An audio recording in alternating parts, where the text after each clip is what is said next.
Welcome to our channel. Today we how to verify your identity with Experian, complete guide step by step clearly. To verify your identity with Experian, start by visiting the Experian website. Locate the Credit Reports section on the home page. Click on the Get My Credit Report option. You will be prompted to create an account if you don't already have one.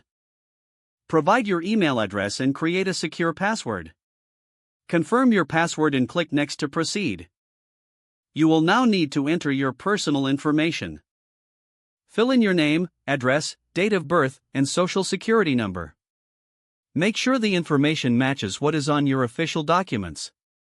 Once you've entered all required details, click Continue. Experian will then verify your identity through multiple security questions.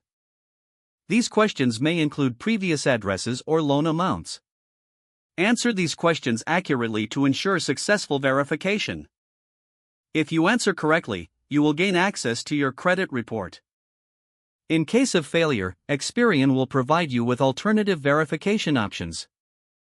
Follow the instructions for any additional methods provided. Once verified, review your credit report for accuracy. Make sure to note any discrepancies or concerns. If you need assistance, Experian offers customer support options. You can reach them via phone or online chat for further help. Once verification is complete, you can manage your credit profile effectively. If the page does not load, refresh the browser or try again in a private or incognito window. Make sure you are using the correct email address, then retype it carefully to avoid small typos. If your password is not accepted, use the reset option and create a new strong password you can remember.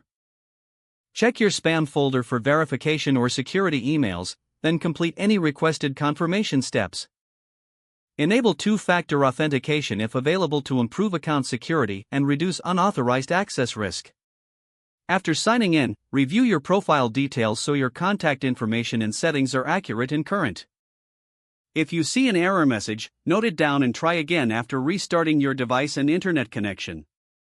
Log out when you finish, especially on shared devices, to keep your account and payment information secure. Don't forget to like this video and subscribe to our channel for more step-by-step tech guides.